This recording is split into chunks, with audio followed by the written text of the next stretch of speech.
Welcome to That Girl Club. We're your hosts, Christina and Katarina, and we're here to empower you on your journey to becoming that girl in every aspect of your life. Join us as we dive deep into inspiring conversations with influential entrepreneurs and experts, sharing their insights and strategies to help you thrive. From navigating the struggles of womanhood to launching your dream business and everything in between, we've got you. So buckle up. You are about to discover what it really means to be that girl. Welcome to the club.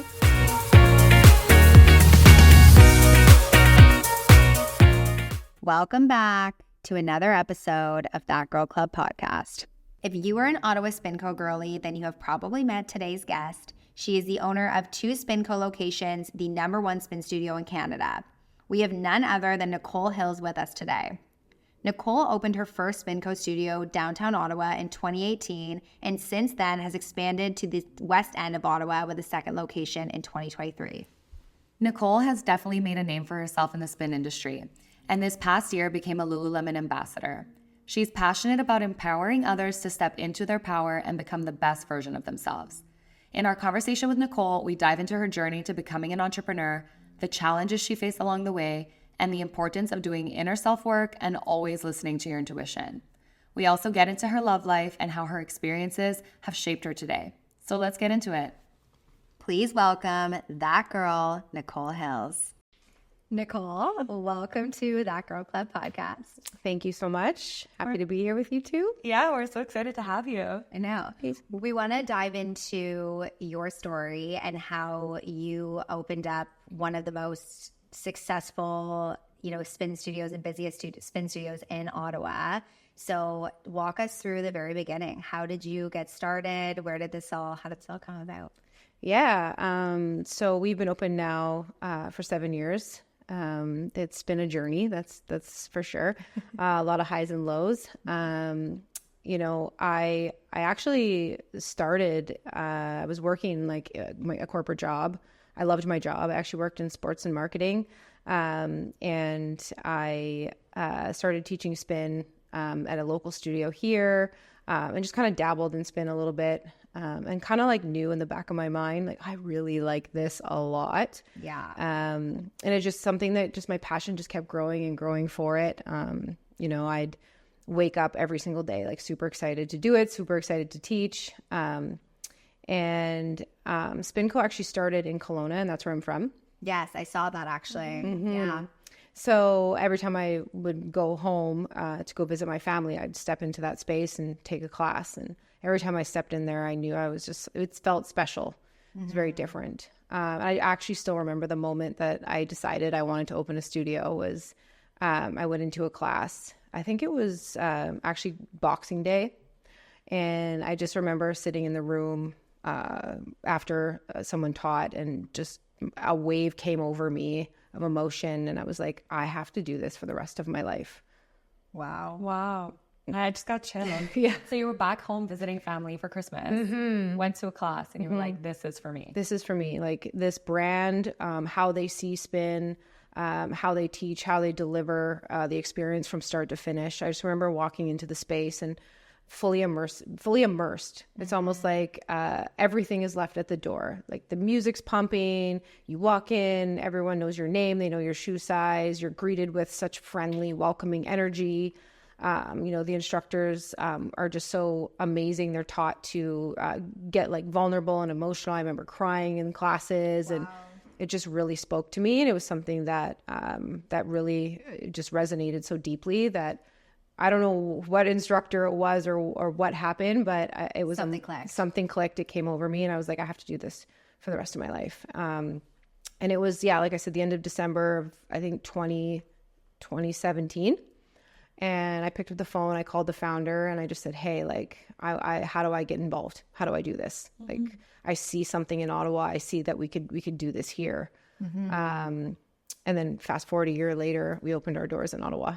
That's amazing. So how long was it before? So when you obviously came home, called the founder, got the ball rolling, did you was it okay, quit my corporate job right away and let's jump into it? Or how did that kind of all go down?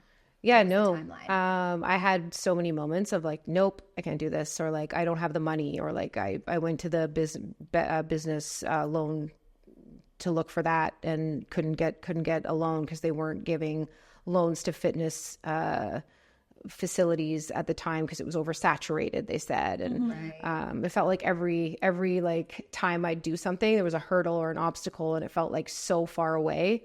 So I remember sending her an email and being like, I don't think it's going to work out. Like, I don't think it's going to work out. And every time I had an obstacle, she was like, well, let me help you with that. Or, yeah, like, oh, I met someone at a wedding that is interested in partnering with you. I'm going to give you their information. And so we had a call, me and my business partner, chatted for 15 minutes, and we hit it off in 15 minutes. And he decided right then and there he wants to invest in me.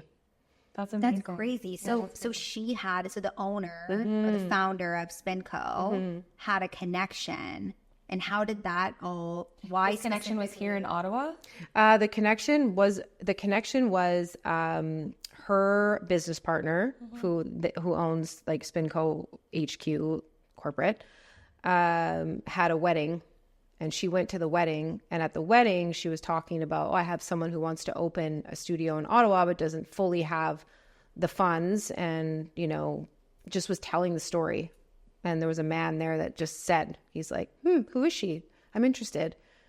He's from Toronto, and he owns, he doesn't anymore, but he used to own some Pandora locations here in Ottawa. So he's kind of aware of the market and stuff. And he felt my passion and felt like how bad I wanted this. So I'm very grateful. If I could say anything, it's funny how when something is meant to be, or you want something bad enough, the universe opens up doors. Hearing you speak about that like 1 year struggle, right? Or in the beginning of that, having the idea, being so excited, but then doubting it can happen. I think as women, I think a lot of us suffer from imposter syndrome too. Totally. So like, how do you think you overcame that to keep going, right? Until you found that partner? Like, what was it that kept you after that idea? For me, it was one day at a time. I didn't try not to look too far ahead. It was, we have to find a space, and then, we have to sign a lease. And then from there, it's like, okay, now we have to find a space to train in. And now we have to get a website and get our app going. And I tried not to think too far ahead, but I do remember having those like panic moments every time I did something where it's like, I just signed the lease, and I'm like, and I would find something like, oh no, like there's no parking here. Are people going to come? There's always something that you're doubting, or always something that you're questioning, especially when it's brand new and you've never done it before. For sure. Yeah. So you feel like it was just like the one day at a time, one step at a time, not thinking too far ahead. Yeah.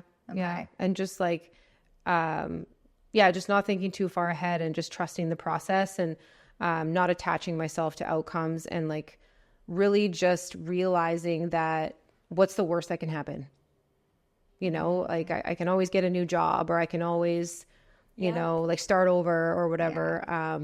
So I'd always just like, there was nothing worse than not following my dream, not taking the risk. Yeah. And you 100% don't know if it's going to work out. Like I can say that wholeheartedly, is like, I had no idea.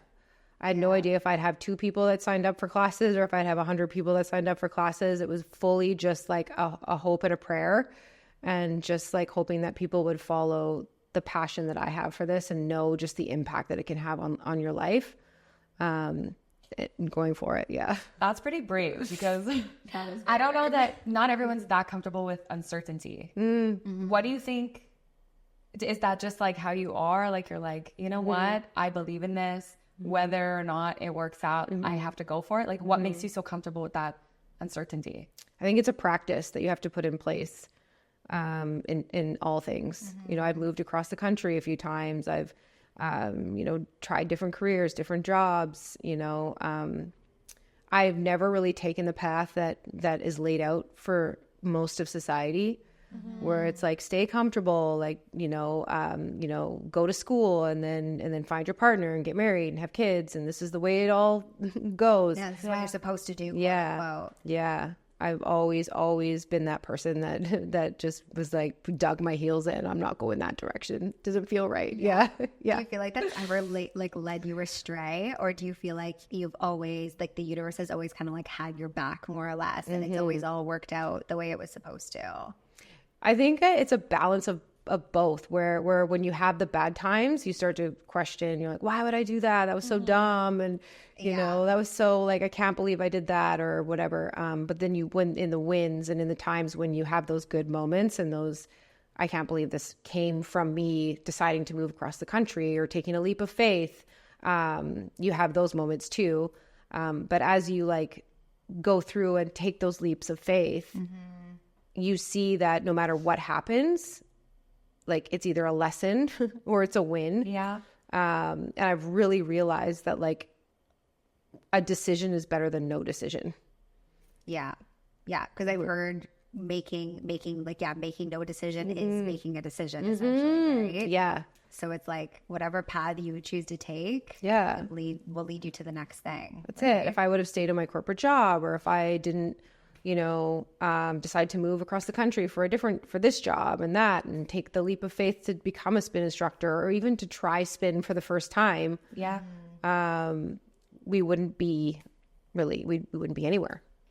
Exactly. What advice would you give women that, how you said you don't necessarily fall to the societal pressures of how things should look like, right? Yeah. A lot of women do, or a lot of people feel that pressure to be somewhere or be somewhere by a certain point in their life. Yeah. It's hard. I've fallen victim to it too, right? Like, and then you question yourself and you're like, man, maybe my life doesn't look like what friends' lives do, or what, my parents thought it should look like, right? Like all these things. Like, what advice would you give women that are falling victim to that? Because you said, like, hey, I've just always been that way. I dig my heels in. Like, yeah, I think it depends on your upbringing a little bit too. Like, I never had like support or any mentors or like anyone to follow when it came to like my parents or anything. So I kind of had to go my own way and just trust my intuition and learn to trust my gut, and like just surround myself with the right people who felt more like me and not like the way I didn't want to go. And it's just, trying to break free from that. Lately, I can say that like going inward is something that I'm really focused on now, and quieting the noise, because it's getting louder and louder with, social media and, just the way that, hustle culture, like all that kind of stuff is just like constant. So you don't even have a second to even think for yourself anymore and know, like, am I even on the right path? Do I even want this anymore? am I doing it because I'm on the roller coaster? Yeah. I'm just like on the hamster wheel. That's it. Yeah. That's it. What's my intention? Who am I? And like, what we don't actually realize is we actually change often, and what we want changes often. And Definitely. we don't want to stay stuck for too long. So how do you quiet that noise? How do you personally do that? I have learned that I would rather be alone than be in somewhere I don't belong. So I've stopped going out to socialize as much. I've, gotten really comfortable in my own company. I run every morning and listen to a podcast. I've curated my following that's like basically who I want to become, who inspires me, who I feel supported by. And so it's by default just so much nicer to be surrounded and feeling in that energy than the latter. And being intentional about what you accept into your energy. Yeah. I think. Yes. That's what I'm hearing from that. Yeah, I feel like that's huge. So walk us through. So obviously you have Spinco, right? You have 2 locations. So you opened the first one in 2018, and then you opened the second one in the West End just last year. Yeah. Right? Yeah. And so how long did it take you to get to the point with the first location where you were like, okay, I've made it. Like this worked. Like, I'm good. I still don't think I feel like I've made it. It's every entrepreneur though, right? It's wild. Yeah. Like I still every month look at my sales and I'm like, what? Like, okay, we had a good month. Like, is next month going to be okay? You know, like You're always kind of like on the edge of your seat. yes, always. Like I never feel like I've made it, which I think is a blessing and a curse. Because it's like you can't really celebrate your wins, but you also like, you know, you can't you know what I mean, right? It's tough. Yeah. But do you feel like there was a time where what kind of prompted the expansion? Like, were you like, okay, this is doing really well, we need to open another location? Yeah. So, the pandemic was hard for fitness. You know, we were busting at the seams, before the pandemic started. I couldn't even keep up with the amount of people we had in the space. Wow. And, you know, when I moved to Ottawa, I always had it in my heart that I was going to end up going back home again. Which is Kelowna, right? Okay. So my partner at the time was playing for the Ottawa Red Blacks. Right. And he was kind of going into retirement, and I thought it was a perfect time to take a breather and go back home for a bit. And it was one of those things that you again feel in my intuition that I needed to do. Something that I really hone in on is like, you know, when I land in Kelowna, I felt this like connection and this like I'm home and I got to be here. It's calling me. It's a calling is what I call it. Right. So I actually hired someone to come and manage the space, and I moved back to BC. And I actually invested in the Kelowna studio as like a. Oh wow. I feel like that's probably something that not a lot of people know. No. About you. Yeah.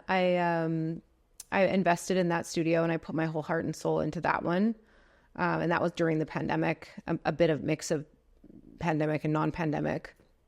And then I just realized like, okay, I think it's time in Ottawa. I think Ottawa needs a second space now. I think I was pushed a little bit by the people that I look up to, and that I feel like it was just time for growth. There's a lot of reasons why I said yes to it.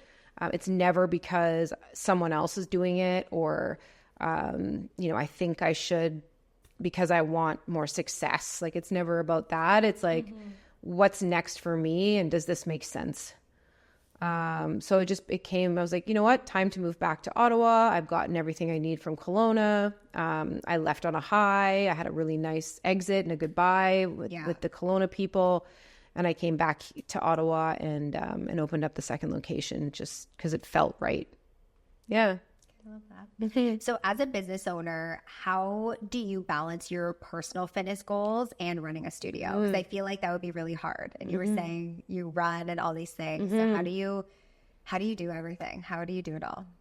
Yeah, I mean, I definitely prioritize it. It's my number one priority is fitness and working out and exercising. So I have a non-negotiable in my calendar like every day. Like, you cannot contact me between like 8 and 10 or 7 and 9 or whatever it is so that I have the time. I feel like that's a trend with entrepreneurs. Do you feel a significant difference if you don't? Night and day. Yeah. Within your business though, do you feel 100%. like you just show up differently? Yeah. Even when I teach classes, if I get thrown out of my routine and I can't, whether it's a meditation or a run or put myself first so that I can like fill my cup so that I can fill cups of others. Yeah. And it takes a lot of energy, like being people facing and then also needing to like hype a whole class up. Like, where do you think you get all that from? Like, is it just from taking that me time? Yeah, it's a mix. It's a mix of like taking the me time. It's a mix of passion. It's a mix of like, I authentically, this is my purpose. Yeah. And it's just like, as much as you'd think it would get old after doing it for 10 years, like every time I walk into the room, it's like different. It still it lights me up. It's still something I want to do, and it's still a challenge. So it's just a combination, I think, of all of it.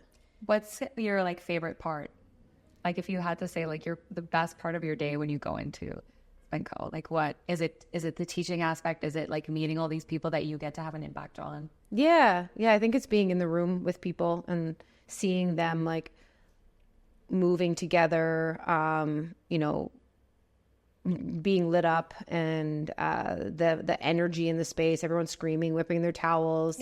It's a lot of connection in there. And I think that's why when people like talk about fads, or like, you know, everyone's into Legree right now, or everyone's into boxing right now, or everyone's, you know, like trends or whatever. Right now, yeah, it's like, I think there is I'm not like, there is definitely like a bit of like trend or like eras in people's lives where they go to different styles of exercise. Totally. Switch it up, right? For sure. But with this one, I feel like what keeps people coming back is less about the fitness and more about like the connection and the community and the feeling that you get from being in the room, and what the coach is saying, and how the people are all moving together to the music. It's just a vibe, and it's something that you can't take away, or you can't ignore. It's just it's overwhelmingly connection. Yeah. And do you feel like that's the thing that really made the business super successful? Is forming that connection and that community piece? Yeah, 100%. That's kind of like what we focus on the most in our business, is how can we make people feel good? How can we make people, when they walk in, because fitness it can be very intimidating. For sure. Right? Especially for someone just starting out, right? That's it. And spin is hard. That's it. That's what you hear from a lot of new people, right? You hear like, oh, I can't go to spin. Like I have to get my endurance up first, or I have to. Yeah, the cardio sucks. That's it, right? And it's like, no, this is how you build your endurance. This is how you build yourself. But also, it's like everyone show up exactly as you are, no matter what fitness level, no matter what you look like, what age you are. It doesn't matter. It's like everybody. So that's kind of what we focus on, is ensuring that everyone feels safe and welcomed and supported, and that it's like a second home almost to people. I want to go back to just kind of the beginning of your journey, and how you know, I think what you said about how you had a lot of hurdles that were coming in. So what advice would you have for someone who feels that calling, like you said, who feels that they have this calling or this dream or this goal, this business they want to open, this thing they want to start, but they are having a lot of hurdles and obstacles coming their way? Yeah. One day at a time. Yeah. Try not to think too far into the future, and just overcome like one thing at a time. Don't try to reinvent the wheel, and don't try to like overcome every single obstacle at once. Just like in anything in your life, whether it's a relationship or a job or anything you dive into, there's always going to be obstacles. There's always going to be things you have to face. And yeah, it probably feels a lot bigger when you're dealing with such vulnerable exposure of like signing a lease and, big rents and lots of money. But it's like, when and trust that like all the way through, like remind yourself of your why every time it gets hard. Yeah, for sure. Yeah. And trust yourself is a big one. I feel we disconnect from that a lot because there's so many opinions. There's so much distraction and noise, like you mentioned, like you're seeing things online or you're hearing things left and right. And so you start to doubt yourself. You look for that like confirmation from others or the people that, of course we all have loved ones. So we ask for their opinions and ask for their validation. But we're not all walking the same path. So it's not going to necessarily look like... Not everyone's going to believe in you, right? Yeah. Not every single person is going to see your vision the same way that you do. Well, and even if they have the best intentions, it doesn't... Their idea of what a solution is may not be what's needed for you. Exactly. Yeah, and your why has to be very strong. You can't just be like, I want to open a business. Like, this seems fun. I want to do this. Yeah. Like, this looks like they're having a good time. It's like, no, are you having a good time? Is this something you really want to do? Because you can't fake passion. Passion is something that you have, and you have to like, that's the only way, you'll be very good at it, very successful at it, is if you wholeheartedly want to do this. And you believe in it. You believe in the why. Believe in it. Right? Because if you don't believe in it, why the fuck would anybody else believe in it? Yeah. Right? I feel like we felt that a lot with the rebrand, right? It was very much, we started to fall out of alignment with that why. I'm like, hey, why am I doing this, right? Why am I doing events? I don't really want to be doing events anymore. Am I just doing it because it was successful then? You can pivot, right? That's it. Do you feel that you've had moments where you've really had to pivot? Like, have you tried stuff and you're like, oh shit, that didn't work, and then you've had to recalibrate? Yeah, I think staying true to yourself is so important. Staying in your own lane is super important. One thing I really like stayed true to was myself and doing things because I want to do them, not because other people are doing them. Yeah, that's a big thing. I feel like you and I talked about this when we connected. I feel Mm-hmm. like people always try to get me to do these things, do these events, Yes. but it's like, if I don't feel aligned with it, I'm not trying to copy and paste what everyone's doing. Yeah. I have people asking me all the time for things like, oh, let's do a rooftop ride, or can you come to my event and bring your bikes, or like, you know, why don't you do a weekend training, or why don't you do like all these things that, why don't you open in the suburbs, or why don't you, right? So everyone, it's like I sit with it and I'm like, how does this make me feel? Like, am I excited, or like, is this something I want to do? And if it's usually a no. I want to do something that's never been done before. That's kind of like my MO. So it's like, instead of doing a rooftop ride, City of Ulm, they came to me and, do you want to be involved this year? And they ask me every year. And every year it's been a no, because I'm like, I don't want to bring all my bikes and put them in a parking lot. But this year, Amber and I have gotten really close. And I said to her, Amber, like, what if we did a live DJ ride on the Friday night to kick off the event and have all the bikes in the Aberdeen Pavilion? Yeah. It's never been done before. Something different. I feel like it's worth bringing all my bikes. I can get them from both studios, and we'll open like the City of Ulm with a bang. And it was like, yes, right. So it's like, I always want to do something that stands out and that's not just a replication of what everyone else is doing. And I find that has moved mountains for the success that I've had. Yeah. Hey, That Girl Club. If you're looking to enhance your smile, McAllister Dentistry has you covered. They utilize innovative airflow technology to provide exceptional dental care. When you book your appointment and mention That Girl Club, you'll receive a complimentary teeth whitening kit and a $500 scan for Invisalign on the house. Plus, prepare for a cleaning that's truly top-notch. So don't miss out. Schedule your visit today and take a step towards your brightest smile. You strike me as someone, well, I know that you're someone who is very connected with yourself, and you are very grounded. Have you always been that way, or do you feel that, is there specific things that you do or have done to make you become that way and become that person?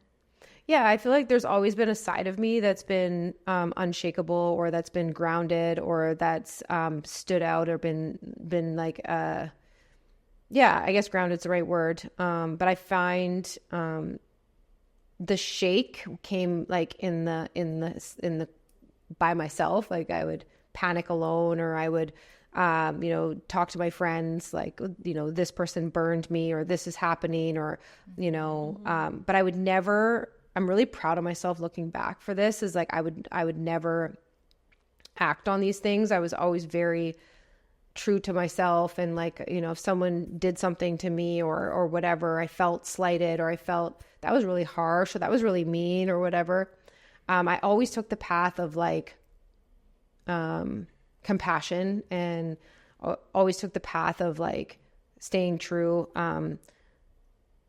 to trusting in karma, or just, you know what I mean? So I just find that over the years, it has helped me a long way. But now more than ever, I've taken it another step, and I've really honed in on that, and just like not let the outside noise get to me, and just I've seen the success come from being the type of person that I am now. So it feels good, and I've just gone deeper within that. So for some of our like younger listeners as well, would you just say like, give yourself the grace and the time? Like, you build that. You build up to like knowing yourself a little more, trusting yourself a little more, and to your point, not letting things that happen shake you. Yeah, for sure. It takes time. Just, I would say, don't fall into what society's telling you to do. Find ways to ground yourself. be intentional. If you're going on social media or TikTok and all these different things, like be very intentional. Get to know yourself. Don't let anyone tell you who you are and who you have to be. And the answers always come. And I think we forget to listen to our gut. Not having quote unquote a mentor or some support, if I can say that. Yeah. Earlier on in life, or being back in Kelowna, or the way you grew up that kind of made you unshakable. Was there a moment in your life that you feel was formative? Like, what kicked it off for you that you were like, okay, I got me, I need to have me, like, let's go? Yeah, I honestly don't know if I ever felt that way. I always felt the need to have to fight and dig in and I think growing up in an environment where you don't have like a lot of support or someone to look up to, it's like you really, like, for me anyways, I realize I don't want that. I don't want to be that. Yeah. I don't want I whatever my parents, who they were and how they are, I've healed a lot from that now. But looking back, like who they were and how they showed up, I mean, they were young, like they had me at 22 years old. So I don't fault them anymore at all. It's just they weren't able to love me the way that I needed or support me the way that I needed. For sure. And the way that they did things is just like, I would never want to, I wanted a different life. So I think, our upbringings, can be a blessing and a curse. It's a lot to overcome. Like, you do have a lot of trauma that comes from it. Like, for me, there was a lot of like unworthiness because, you're not loved in a certain way or taken care of in a certain way. But it did teach me to be strong and dig my heels in and fight for what I wanted and that kind of thing. So I'm really grateful for that. So that's basically it. To your point, a lot of people experience trauma, big or small, right? It can look like many different things. Yeah, you can have a really good upbringing and still have trauma. And still have certain insecurities. That's it. 100%. Yep. Some of those pain points, I think it's about recognizing them as you get older. Because a lot of people are adults. We've discussed this, adults walking around as wounded children because it was never recognized and never worked on. Yeah, I mean, like, therapy was like, oh my God, she's in therapy. Like it was. Remember, it was just It was so like scrutinized. Yeah. It was like, oh, something's wrong with you. Something's wrong with you. Yeah. Or like if you told, like, I remember even, I think as parents too, especially moms, like mothers, I think take that on as like, have I done something wrong? Like, my child needs therapy. Have I done something wrong? Yeah. Right. But now I feel like therapy is very normalized. Yeah. And everyone, we go to therapy. Like, everyone needs fucking therapy. That's it. Let me tell you, the people refusing to go to therapy. That's it. I know, that's so true. That's so true. Yeah. So tell us, you mentioned you had a partner that was in the Red Blacks earlier, and you moved to Kelowna with him when you went back? Yes. Yeah. We moved back to Kelowna together. He was like on the verge of retirement, and I just kind of knew that I needed to go back to BC and just reconnect with family, friendships. And there was an opportunity there where I could hire somebody to take over as manager. I'd set up the business. It'd been about a year and a half. It was flowing. It was going strong. And there was a gap in the Kelowna studio that needed some leadership. So I was like, this is perfect. We're going to do a little exchange, and I'm going to go there. And we moved back to BC together. We were very just like on very unsteady grounds. As a professional athlete, for him, like, retirement without looking at further ahead into your future was like very rough. He played football for 15 years because he played 10 CFL, and then he played 5 with NCAA with Boise State. So it was the first time in his adult life where he had to be like an actual adult, like have responsibility outside of being an athlete. Yeah. But also the come down of like having that be your full identity. I don't think he realized how hard that was going to be. For sure. I think a lot of athletes struggle with that, right? Because it does become your full identity. And it's like, okay, who am I outside of, like, I've heard similar stories with other girlfriends that I know who have dated, whether it's football players, hockey players. They end up kind of struggling, even when they're not out of retirement. They're still in it. They're kind of like, oh, fuck, I don't know who I am. And it shakes the whole relationship. Yeah, right? 100%. it has a lot to do with that identity piece where you make, and not just athletes do this. A lot of people that, you know, they make their one aspect of their life, their entire personality and identity. So then God forbid that leaves you or you're done with it. Like what then? Who is that individual? So what? Sorry, go ahead. Well, I was going to say, like, imagine me, like I've grown up like where I've fought for everything I have, and I'm like constantly like, you know, trying to like, you know, push success or work more jobs or like be better. And like, I'm just like, you know, I was looking back, I wasn't very supportive. I was like, get your shit together. Like, why aren't you working? It's next week. Like, get a job, you know? So, and I was, you know, a lot of blame and a lot of like, why are you playing video games? Or like, you could be taking a course, or like, I was just constantly on him. And I think I didn't really recognize fully like how hard that must be and give him more grace on coming down from that. And I apologized to him like a lot about that. They say you're supposed to, you know, support your partner or like no matter what they go through, you know, you're supposed to be there. And I wasn't taught grace, and I wasn't taught unconditional love because I wasn't unconditionally loved, or I was conditionally loved. Right. So it's like, for me, that was where my trauma was. And his trauma, like he was bullied as a kid, and, you know, he has his unworthiness things and stuff. So between the two of us and never like talking about them and bringing them to the surface for years and years and years, there's just a lot of resentment that came from that. And things that happened that were not right. And, you know, we needed time. And for me, time felt like time. I was like forever. I was like, we're never getting back together. Like, there's just no way. How long was the breakup? 2 years. Wow. That is a long time. You were living in Ottawa and he was still back in. Yeah. So we broke up, and I lived in Kelowna for a year, while he was still living in Kelowna. And he never dated. Did you ever date? Yes.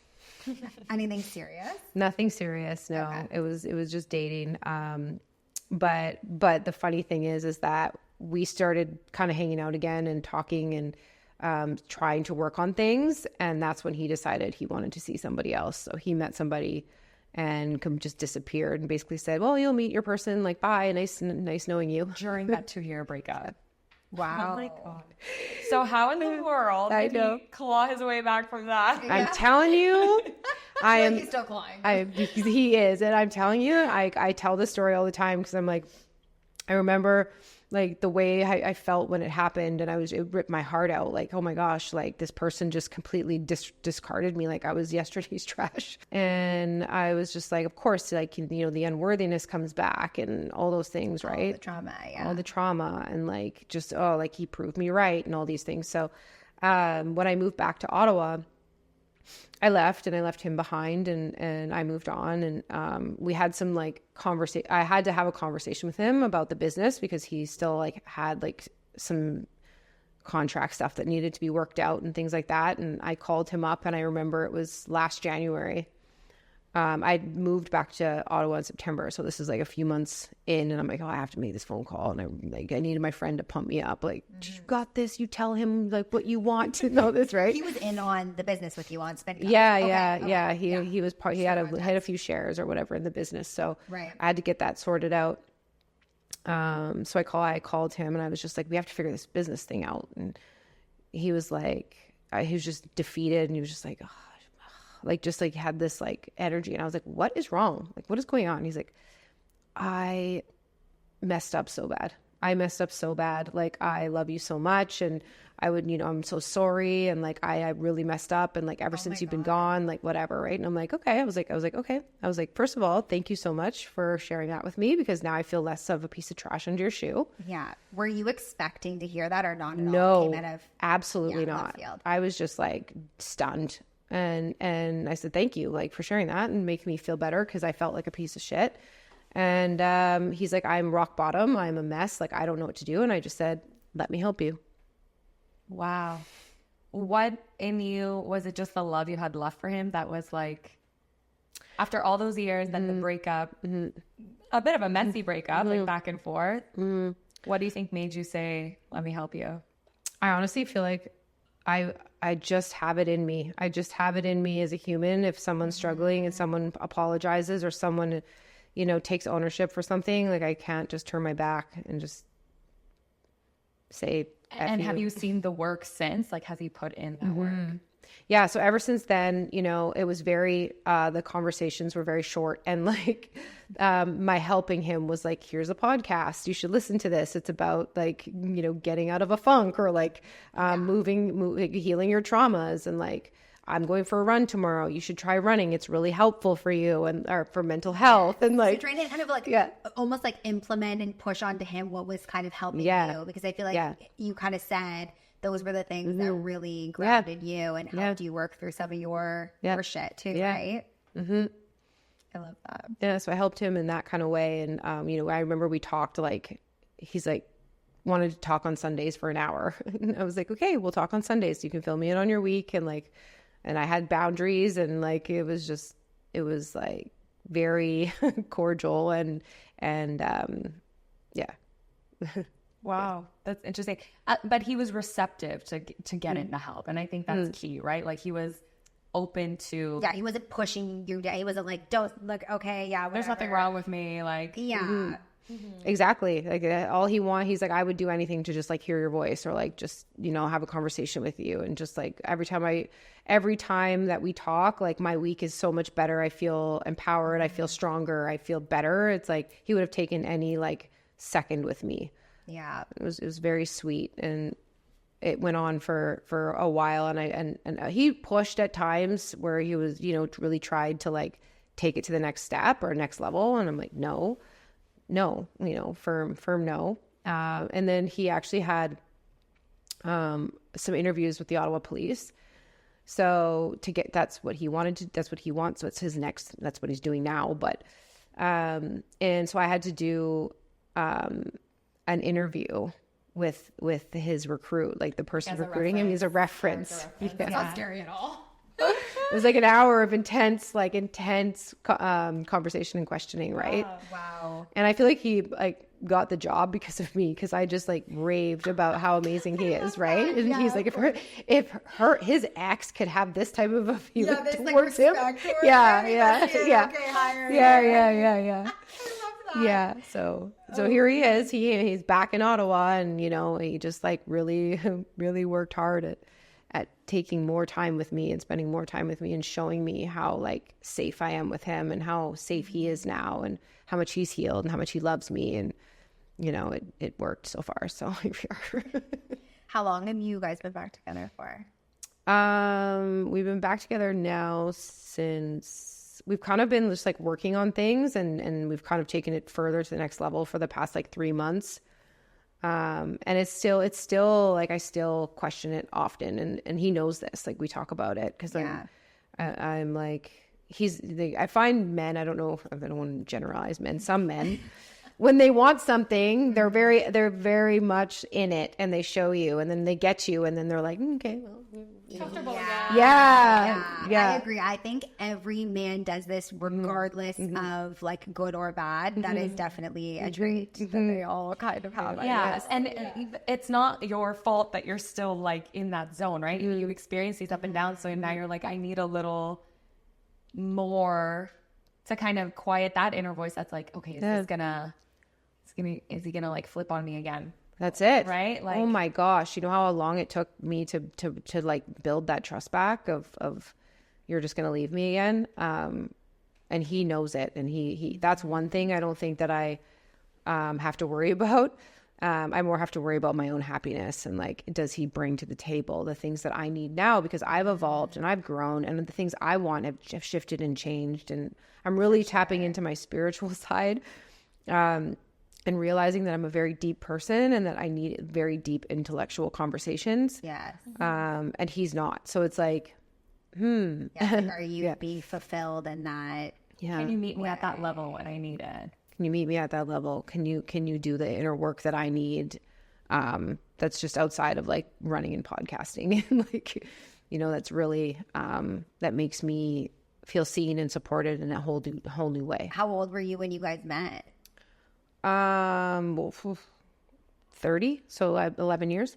Yeah. So I feel like, I mean, we're always growing and evolving, right? I do believe that we're always changing. So it's a matter of like, are we growing and evolving together or are we growing and evolving apart? Yeah. Right. Yeah. And I see partnerships, just like I see life. It's like, there's no cookie cutter way of being a partner. And I think that's what the norm is like, if you're a partner, you have to do everything together and you have to, spend all this time together and you're trapped with this person and whatever they need. And, you go together everywhere and you self-abandon and like it. Yeah, no. And every relationship looks different and whatever works for one doesn't necessarily work for the other. Yeah. Yeah. It's all about what you're willing to put up with. Right. Yeah. That's something my dad always said whenever, my sister and I are going through breakups, whenever he'd be like, well, what are you willing to tolerate? Yeah. Yeah, that's everyone's different. No one's right? perfect. It's like when you're friends, you'll tell me stuff and I'm like, oh, I don't know if I could handle that. Or I'll say like everyone's different, right? Yeah. And I don't see, my views on partnership has changed and he knows it too, where I'm like, I want to travel a lot and I don't want to be home a lot. And I don't want to be like trapped and tied down to this. And I don't want expectations put on me or expectations and things like that. So, and I do believe that, I don't know truly that people are meant to be together forever. Yeah, I believe in that too. I believe like we can have so many different connections and that's kind of like the beauty of life though, in a sense, although it's scary. It's also like, if it's meant to be, it will be forever, but you still have to put the work in. The work has to be there. Basically. Like I'm a hopeless romantic. I want it to be forever. Me too. Like Our parents have been together. Well, actually, wait. Yeah. Split? My biological parents split, but my parents today, whom I call my parents, so my mom and dad have been together a long time, and trust me, I'm burying them together. Hi, mom and dad. Like they are like sickening in love. Like I look at them, I'm like, okay, guys, like can we not? Like we get it. Like we get it. Your goals. Like they fight. Everyone has their ups and downs, but So I'm a hopeless romantic like that. But I do believe it's work, and not everyone's willing to put in that work. I agree. I love it. Okay, well, Nicole, this is something, just to kind of close things off, this is something that we ask every single guest that comes on the show. So what is your non-negotiable, your one non-negotiable that really makes you feel like that girl? Ooh, I like that. My biggest statement that I always use and like what I put into my work and my life in general is like stepping into your power, authentically, your authentic power, and just like constantly assessing what that means, and not getting stuck. And like I said, in the societal pressures of what it should look like or how it should be. You are enough, like exactly as you are. You are gifted. You are talented. Everyone has them, and you need to really like dig into your own and like step into your power and use that gift. I love that. So that's amazing. Step into your power. Don't let society or any of your fears hold you back. Yeah. Be you. Love that. I love it. Well, thank you so much, Nicole, for being here today. Thank you It for was so having good having Where you. can our listeners find you? On Instagram. Yeah, on Instagram.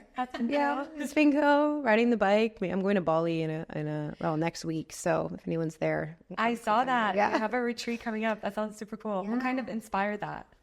I had a calling to go to Bali. I have for a little while, and I've put it off for a long time because I'm terrified of traveling for 24 hours straight in the air. I would be too. I'd have to probably knock myself out. That's it. Yeah. I hate flying as it is. I fly to BC often, or I fly wherever like 5 hours, and I'm like, oh my gosh. So 24 hours seems like a lot, but I need some healing. I need some deep inner work and healing, and it's one of those things that I do. I went to Costa Rica last year for 3 weeks, and I recognized the power that comes from like taking a step back and going to places that are healing, and that the ocean's there, and like real food and like calm. I think getting out of your reality sometimes helps you to listen to that inner voice more because of the noise of your reality world, right? Your everyday life, your daily life. Yeah. So Bali's next. So we'll see where it takes me. Thanks so much for joining us. We hope you enjoyed today's episode. If you did, we'd really appreciate if you could like, rate, and subscribe on YouTube, Spotify, and Apple Podcasts. Don't forget to follow us on Instagram and TikTok at It's That Girl Club to stay in the loop with your girls and join us in becoming that girl. See you next Wednesday.